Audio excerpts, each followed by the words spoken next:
Bonsoir, toute l'actualité politique et parlementaire, c'est le 19h de Public Sénat. Voici les titres de cette édition. Le Sénat a adopté le projet de loi bioéthique. Il autorise la recherche encadrée sur l'embryon et les cellules souches. Un camouflet pour le gouvernement, un espoir pour les chercheurs. Gérard Feldman, professeur de médecine, est notre invité. L'hypothèse Mélenchon pour 2012 se précise. La direction du Parti communiste affiche sa préférence pour le leader du parti de gauche pour la présidentielle, mais sous condition. Reportage dans ce journal. Côte d'Ivoire, Gbagbo s'accroche au pouvoir, tandis que Ouattara est toujours confronté aux problèmes de la sécurité et du maintien de l'ordre. Bioéthique, le Sénat a donc autorisé la recherche encadrée sur l'embryon et les cellules souches. Un camouflet pour le gouvernement qui s'opposait à la levée de l'interdiction et qui a donné lieu à une passe d'armes dans l'hémicycle. Flora Sauvage. C'est une bonne nouvelle pour les chercheurs, mais c'est une claque pour le gouvernement. Le Sénat autorise la recherche sur les cellules souches embryonnaires tout en l'encadrant. Les sénateurs ont ratifié la position de la Commission des affaires sociales à l'encontre de l'avis du gouvernement qui était favorable au statu quo, c'est-à-dire à un régime d'interdiction avec dérogation exceptionnelle. Au bout du compte, le Sénat en lui-même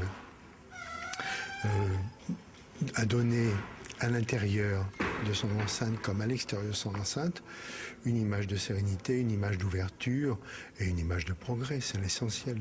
Car en première lecture à l'Assemblée nationale, les députés avaient maintenu l'interdiction de la recherche, ce qui avait déçu beaucoup de chercheurs. Mais au Sénat, l'UMP était divisée. L'interdiction est donc levée aujourd'hui et l'opposition se réjouit de ce vote. Il fallait vraiment libérer la recherche, donner aux chercheurs la possibilité d'avancer sans avoir l'impression de tout le temps être en transgression. C'était ridicule. Donc on est vraiment très content que ce point ait été réglé. Mais rien n'est encore joué pour le moment car le texte doit être examiné en deuxième lecture par les députés fin juin avant de revenir au Sénat dans la foulée. Le vote définitif devrait avoir lieu avant l'été.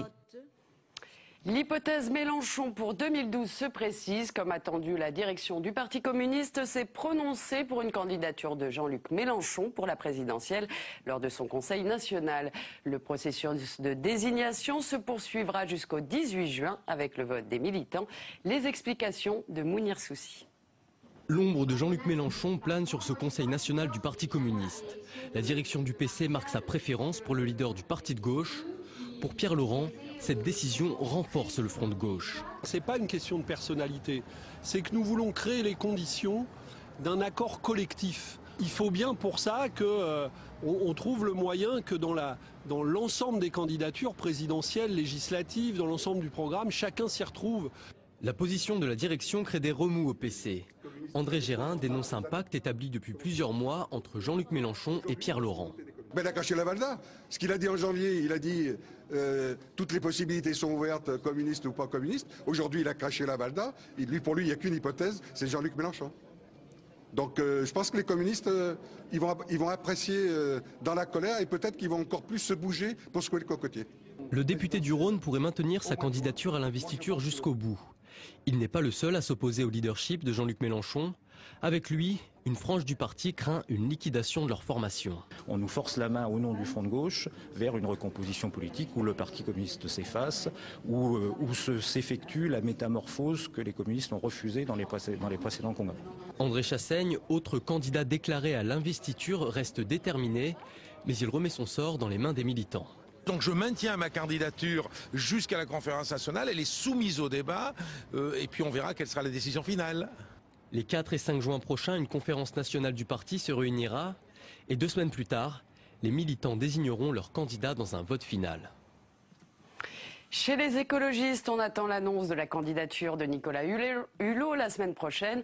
Une candidature dans le cadre des primaires d'Europe Écologie Les Verts. Une réunion de conciliation autour de ces primaires était organisée ce matin au siège du parti. Écoutez Cécile Duflot, la secrétaire nationale. Je suis très attachée à ce que le climat soit bon et le climat de cette réunion a été très bon et les perspectives sont très ouvertes. Je crois qu'au-delà du moment du Conseil fédéral qui est toujours un peu compliqué, il y a une volonté collective de poursuivre le rassemblement, de faire en sorte, comme l'a dit Eva Joly, comme l'ont dit les amis Nicolas Hulot, que cette primaire se déroule dans le meilleur climat et pour le bien de l'écologie politique et c'est ce qu'on va faire, j'en suis convaincue. Voilà. De son côté, Marine Le Pen esquisse les grandes lignes de son programme économique pour 2012. Sortie de l'euro, souveraineté monétaire, fusion de l'impôt sur le revenu et de la CSG, une mesure prise au PS.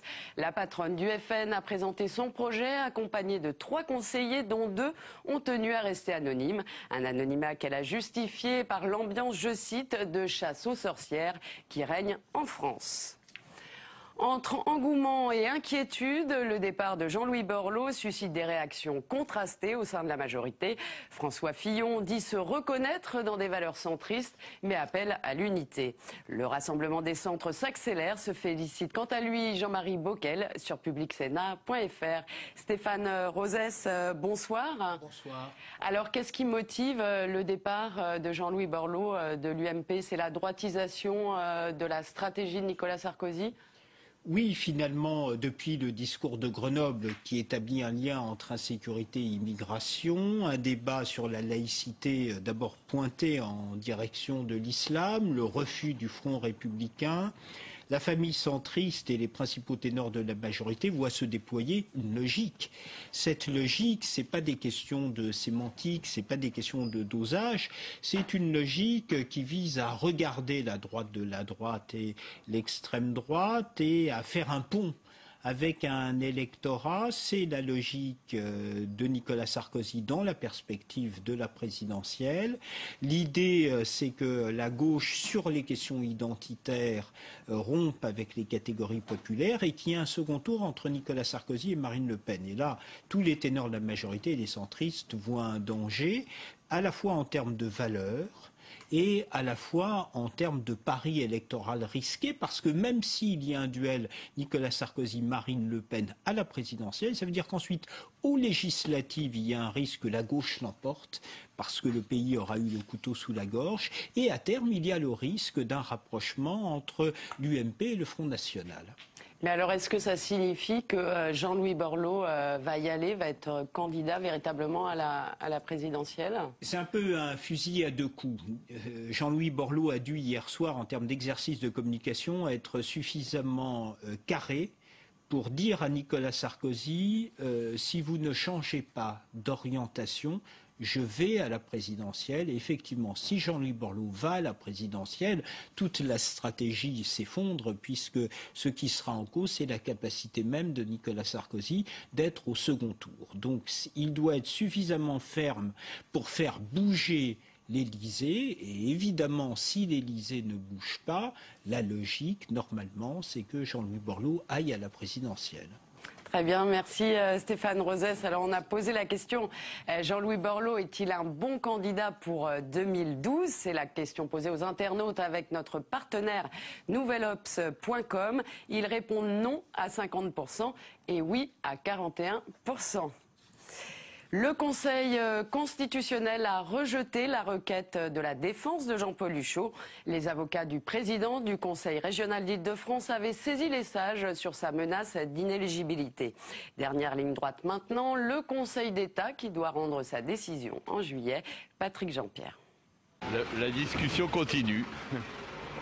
Jean-Paul Huchot reste prudent car rien n'est joué. Avec le rejet de cette question prioritaire de constitutionnalité, c'est le Conseil d'État qui décidera au final de son avenir à la tête de la région Île-de-France. L'avocat de Jean-Paul Huchot se dit déçu par la décision de la Cour constitutionnelle. Il l'explique par la récente révision du code électoral par le Parlement. Le Conseil constitutionnel a été sensible au fait que le Parlement lui-même, depuis 18 mois, avait entrepris de corriger les excès et le caractère disproportionné de l'ancien texte, au point d'arriver à un vote le 5 avril, donc il y a à peine 3 jours. À cette date, une loi sur la transparence de la vie politique avait été adoptée. Elle pourrait jouer en faveur de Jean-Paul Huchot. Elle assouplit en effet de manière rétroactive les conditions d'inéligibilité d'un candidat. Eh bien, la loi électorale a changé, elle est plus douce et elle s'appliquera, les nouveaux termes de la loi s'appliqueront à Jean-Paul Huchot. Moi, ce que je souhaite aujourd'hui, c'est qu'on dise que 1,5 million d'argent du contribuable utilisé pour financer une campagne électorale, eh bien, c'est une atteinte très grave aux règles de financement des campagnes politiques. Jean-Paul Huchot bénéficie de 3 mois de sursis. L'affaire viendra à l'audience en assemblée de contentieux au Conseil d'État au 1er juillet. Charles Pasqua et André Santini sont renvoyés en correctionnel à Versailles. Ils seront jugés pour détournement de fonds publics dans l'affaire de la Fondation d'art contemporain Hamon, une affaire qui remonte à novembre 2000. Immigration, Claude Guéant s'est rendu aujourd'hui à Milan pour rencontrer son homologue italien. Le ministre de l'Intérieur a précisé que la France et l'Italie allaient envoyer des patrouilles communes au large des côtes tunisiennes pour bloquer les départs. Claude Guéant a annoncé par ailleurs qu'il présenterait la semaine prochaine ses objectifs pour faire baisser l'immigration légale. En Côte d'Ivoire, Laurent Gbagbo s'accroche au pouvoir. Il ne démissionnera pas, a réitéré l'un de ses conseillers à Paris. De son côté, Alassane Ouattara est confronté au problème de la sécurité, du maintien de l'ordre. L'ONU annonce aujourd'hui qu'elle a découvert un nouveau charnier d'une centaine de corps à l'ouest du pays. Marie Lebon. Laurent Gbagbo ne partira pas, son conseiller Toussaint Alain l'a déclaré depuis Paris. Pour les proches de l'ancien président ivoirien, l'appel à la réconciliation nationale lancé hier soir par Alassane Ouattara est une imposture. Malgré le blocus de la résidence présidentielle et les pressions politiques et diplomatiques de la communauté internationale, rien n'y fait. L'ancien président reste retranché dans son bunker d'Abidjan avec quelques proches et conseillers. Une impasse politique de plus, la situation s'enlise et Alassane Ouattara doit faire face à l'urgence humanitaire. L'insécurité, notamment dans la capitale ivoirienne, empêche la distribution d'eau, de médicaments et de nourriture. Et dans l'ouest du pays, plus d'une centaine de corps ont été découverts ces dernières 24 heures par l'ONU. Certaines victimes semblent avoir été brûlées vives ou jetées dans des puits. Il pourrait s'agir de violences ethniques. L'ONU a par ailleurs demandé l'ouverture de couloirs humanitaires pour venir en aide aux victimes qui fuient les violences. Alors que la situation semble s'enliser en Libye, l'OTAN, qui refuse de parler d'impasse, a exprimé ses regrets pour les morts causés hier par un raid de l'aviation alliée sur des chars rebelles près de Brega, à l'est du pays. Un bombardement qui aurait fait entre 2 et 4 morts, selon les sources. La tension monte également en Syrie où 22 manifestants ont été tués par des tirs des forces de sécurité à Deraa, selon le bilan établi par un militant des droits de l'homme. Retour au palais du Luxembourg, je vous le disais au début de ce journal, les sénateurs ont adopté le projet de loi sur la bioéthique. Alors Delphine Gérard, bonsoir.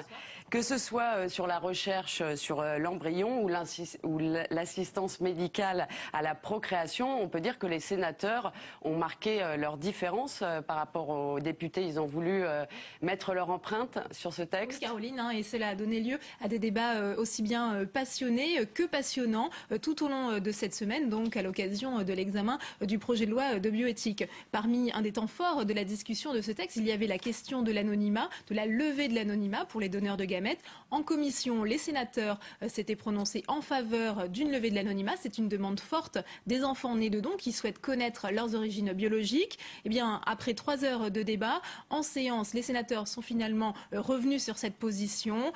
Donc, ils se sont ralliés à l'avis du gouvernement. Pour la sénatrice UMP de Gironde, Marie-Hélène Deségaux, eh bien, c'est le secret de famille qu'on légalise. On l'écoute.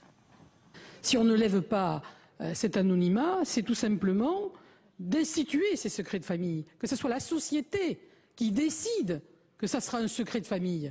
C'est quand même incroyable. Et là, j'avoue que si on ne lève pas cet anonymat, moi je trouve qu'en tant que législateur, nous prenons une responsabilité qui est extrêmement grande. Que chacun le fasse dans une famille, qu'il y ait des secrets de famille, je peux le comprendre. Mais quand nous, législateurs, nous rentrions dans cette galère, mais j'avoue que j'ai un petit peu de mal.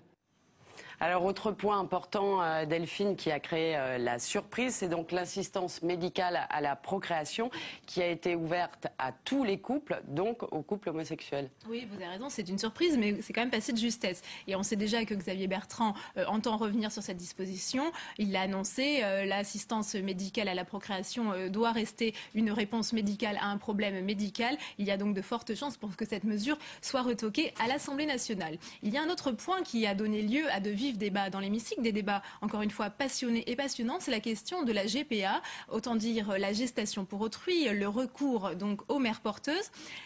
Au Sénat, il y a 2 propositions de loi qui attendent toujours d'être inscrites à l'ordre du jour et qui proposent de légaliser les mères porteuses, dont une qui est co-signée par Alain Milon, qui est le rapporteur UMP de ce texte. Et je vous propose d'écouter son argumentation, sa plaidoirie en faveur d'une légalisation des mères porteuses. Une femme qui ne peut pas donner la vie, c'est-à-dire une femme qui n'a pas d'ovule, peut permettre la vie parce qu'on prend l'ovule d'une autre femme, les spermatozoïdes de son mari, et elle permet la vie, elle a un enfant et elle permet la vie.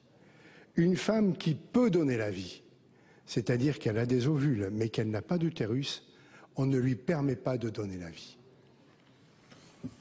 Voilà, Alain Milon qui était déçu, mais qui s'attendait à ce que son amendement soit rejeté. Enfin, Caroline, pour être tout à fait complet sur ce texte, rappelons que comme il l'avait décidé en commission, les sénateurs ont rejeté le transfert d'embryons post-mortem. Et contrairement aux députés, ils ont choisi de n'ouvrir le don de gamètes qu'aux personnes qui ont déjà des enfants. Mais la bataille n'est pas finie, Delphine, non, il y aura parce une que seconde maintenant lecture. le texte part à nouveau à l'Assemblée nationale.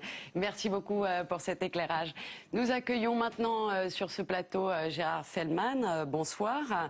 Vous êtes professeur de médecine, vous êtes l'auteur d'un ouvrage notamment intitulé Bioéthique chez Armand Collin.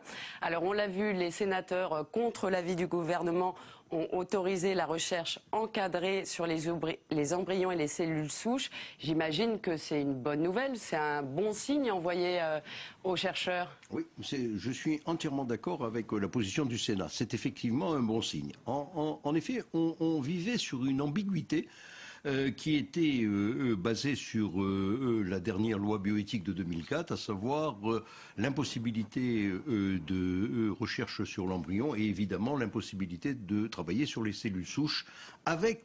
sauf dérogation. Sauf, voilà, j'y arrive, avec dérogation. Et c'était là où était, puisque c'est encore la loi actuelle, l'ambiguïté.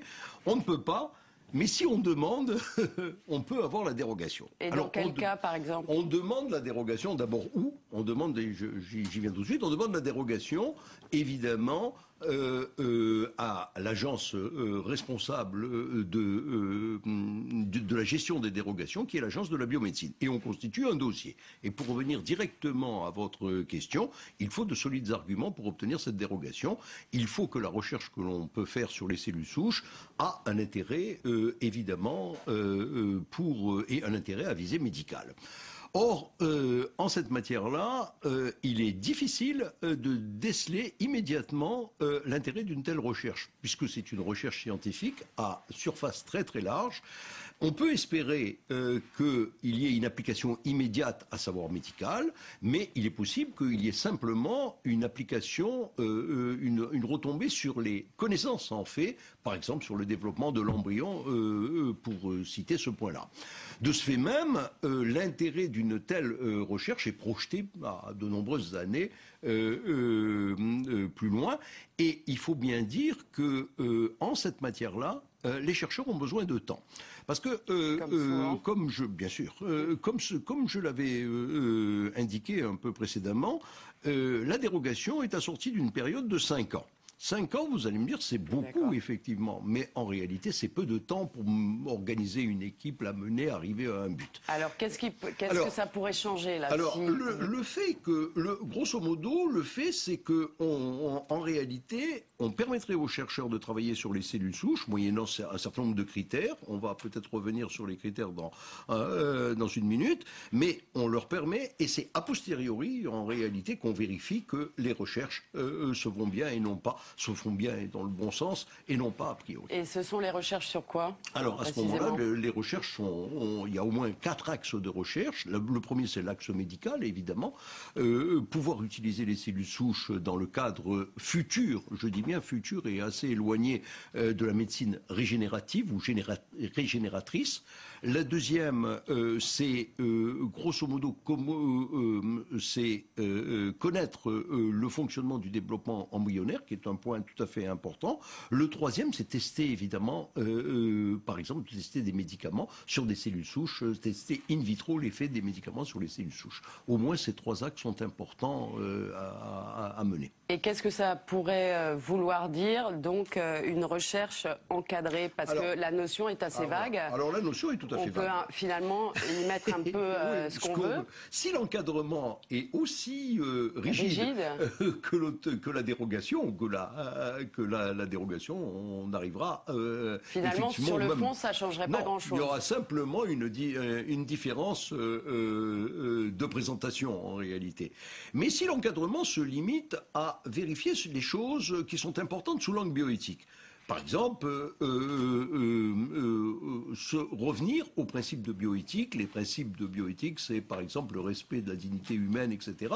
De grands principes. Et si dans le projet, on revient à ces grands principes, et si par ailleurs on n'utilise qu'une variété d'embryons, c'est-à-dire uniquement les embryons surnuméraires, c'est-à-dire si on exclut de faire des embryons uniquement pour la recherche, ça, l'agence de la biomédecine est tout à fait capable de le vérifier, elle est armée pour ça d'ailleurs. On peut savoir exactement ce qui se passe, puisque comme vous le savez... Et qu'il n'y ait pas de dérive. Oui, tous les embryons surnuméraires sont connus, puisque dans les centres de procréation médicalement assistée, les embryons surnuméraires sont stockés, répertoriés, connus, etc. Il y en a etc. combien à peu près, vous savez, écoutez, le chiffre doit varier. Alors je lisais que le sénateur, je crois qu'il est sénateur Fourcade, disait qu'il y en avait 150 000. Ça m'étonnerait pas. Moi-même, dans le service dont j'ai eu à m'occuper pendant pas mal de temps, nous en avions, qui était un centre de procréation médicalement assistée, un centre public, nous en avions plusieurs milliers. Et il y a au moins une centaine de centres de procréation médicalement assistée dans notre pays, donc il y en a beaucoup. Effectivement. Mais dernier point, l'utilisation de ces embryons doit être assortie également de l'autorisation parentale. Parce qu'on ne peut pas accepter que l'embryon surnuméraire soit utilisé n'importe comment. Alors, est-ce que la France pourrait combler son retard vis-à-vis des autres pays? Je pense notamment aux États-Unis, si véritablement la recherche sur les embryons et les cellules souches était autorisée. Nous sommes considérablement en retard sous cet angle-là par rapport aux États-Unis. Aux États-Unis, où effectivement il y a d'énormes moyens, mais pas que des moyens publics, puisque pendant longtemps, sous l'ancienne présidence de Bush, il n'y avait pas la recherche publique, la recherche sur l'embryon n'était pas financée. Il y a d'énormes fonds privés qui permettent à cette recherche d'avancer. Et également en Angleterre, où là, il y a de grosses avances. Donc on peut espérer, à terme, combler le retard. Mais il faudrait des années, j'imagine. Non, parce que à partir du moment où on va dire qu'il est, moyennant certains critères bien définis, plus facile de travailler sur les cellules souches, à condition qu'elles soient, encore une fois, bien encadrées, manifestement, nous aurons plus de vocation. Parce que là, les chercheurs se disent que dans peu de temps, ils n'auront pas l'autorisation se chutera, etc. Une dernière question, Xavier Bertrand l'a dit aujourd'hui au Sénat. Le texte va repartir en deuxième lecture à l'Assemblée nationale. Ces dispositions risquent d'être retoquées. Vous êtes inquiet? Raisonnablement inquiet, parce que la position des députés a été disons-le, une position conservatrice.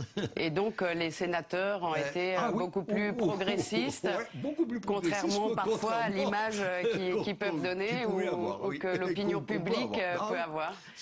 C'est quelque chose de rassurant de savoir qu'il y a deux chambres, mais c'est, disons, rassurant sous l'angle politique, qui peuvent permettre de balancer entre deux types d'opinions différentes. Merci Gérard Fellman d'avoir été parmi nous. Je rappelle que vous avez écrit un ouvrage qui s'appelle Bioéthique chez Armand Collin. C'est la fin de cette édition. Merci de nous avoir suivis. Excellent week-end à tous.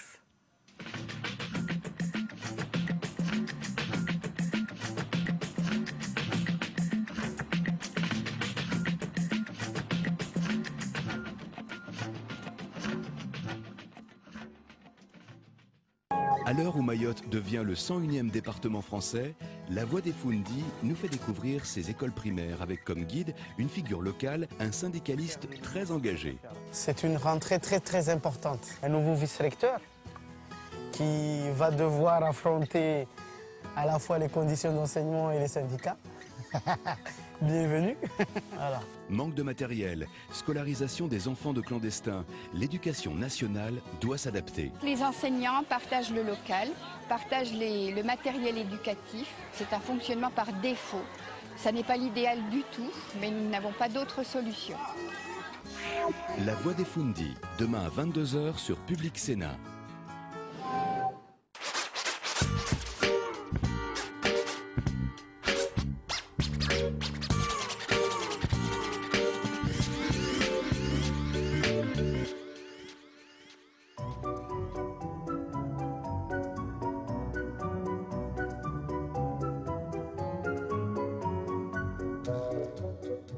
moi je suis très heureux d'être dans un groupe politique au Sénat où on a une liberté de vote. Je dis toujours que je suis très clairement dans la majorité, que je soutiens le gouvernement, que je soutiens le président de la République, mais ça ne veut pas dire qu'on est un godillot. On a une liberté d'expression, une liberté de vote à laquelle je suis fondamentalement attaché. Je serais incapable d'être dans un parti où on me dit bah, tiens, il faut aller voter comme ça, il faut monter à la tribune pour dire ça.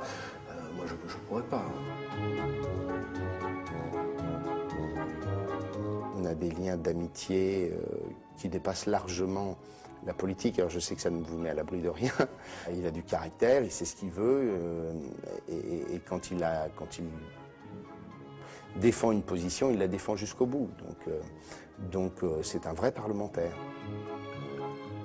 C'est pas l'homme le plus flexible que vous trouverez sur les bancs du Sénat, ça c'est sûr. Bonjour, je suis à la mairie.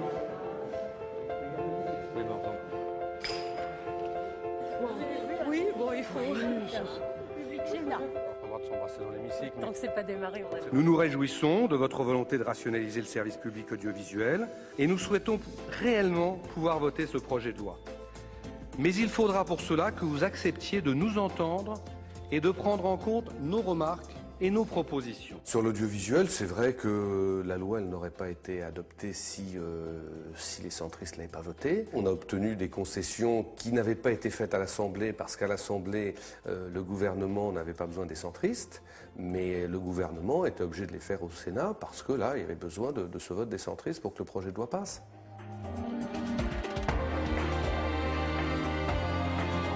Nous ne sommes pas des dissidents, nous sommes l'UDF. Être obligé comme ça du jour au lendemain de rompre avec l'UDF, être obligé du jour au lendemain de rompre avec François Bayrou, je sais que ça a été un vrai déchirement et que ça n'a pas été simple, mais à mon sens c'était la seule voie possible. L'UDF, c'est toujours un parti qui s'est situé au centre droit, c'est jamais un parti qui appelait à voter peu ou prou, tacitement ou explicitement, pour la gauche. C'est pas évident toujours d'être dans un groupe où il y a à la fois des sénateurs qui sont encore proches de François Bayrou, des sénateurs qui sont au Nouveau Centre et puis des sénateurs qui sont un petit peu en attente, même s'ils ont très clairement rompu avec François Bayrou et se situent très, très clairement dans la majorité. Ça fonctionne parce que je crois que chacun essaie de respecter les autres et qu'on est bien conscient que ça ne peut fonctionner que si on se respecte et que si on ne s'agresse pas. Donc il y a des sujets qu'on ne met pas sur la table, voilà, et ça fonctionne. C'est pas un groupe de francs-tireurs, c'est pas non plus un groupe de godillots, c'est un groupe où chacun se détermine en son âme et conscience en fonction des projets de loi.